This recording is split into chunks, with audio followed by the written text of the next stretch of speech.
आवाज नीची करके बात कर, ना तो जुबान ना बची बात करे खातिर। अरे रे रुक रुक रुक रुक। अरे ये एक खूबसूरत लड़की के खातिर बलवंत के पास हमेशा टाइम रहेला। भगवान तो तेरा बड़ा एकदम चकचक बदन बनोले बड़े भगवान हो तोहर। ए हमरा नाम कर देना, एकदम चमका के सोना बना दे।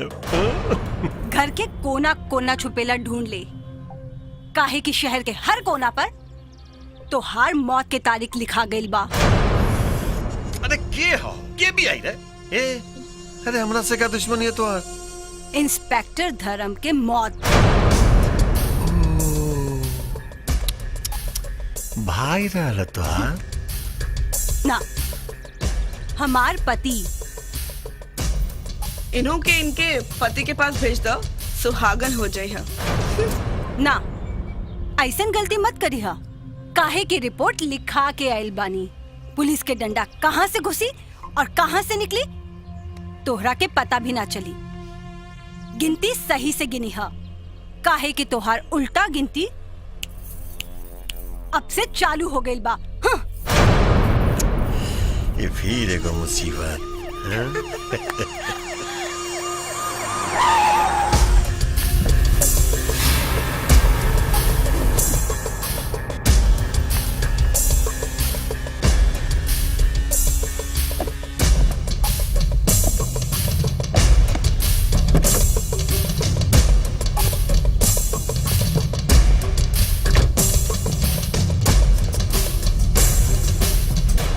स्टाइल चाहिए ना। अरे स्टाइल में तो जीवन है रानी, हर काम तो स्टाइल से करता नहीं हम। तेरा तो अच्छी तरह से मालूम बा। ये लड़किया जोन थाना में रिपोर्ट लिखौले रहे ओके फाड़ के आ गई नहीं। अरे बुरबक, तो थोड़ा देर पहले आवे के चाहत ना रहे। उल्लू कहीं के, कितना बढ़िया शिकार रहे ससुर हाथ से निकाल देना। ए महेंद्र सुन बेटा, जो तोरा खातिर एगो शिकार आइल बा। तू लौंडिया जॉन गेल बिया ना, ओकरा के पकड़ के बढ़िया से नोच। जा जल्दी जा जा जा।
साड़ी के हाथ लगा के तो देख, ई हाथ सलामत ना रही और ई जुबान कौनो औरत के ना हो।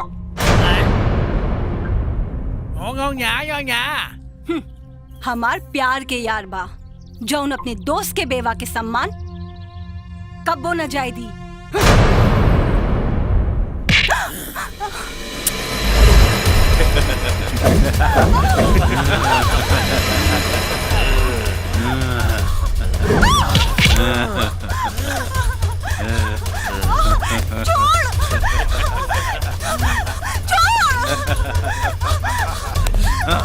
छोड़ हमरा के।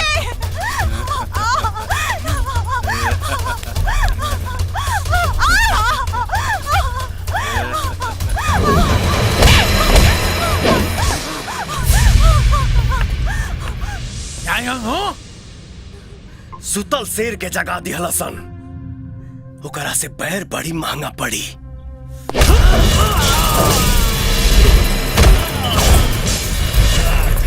आ!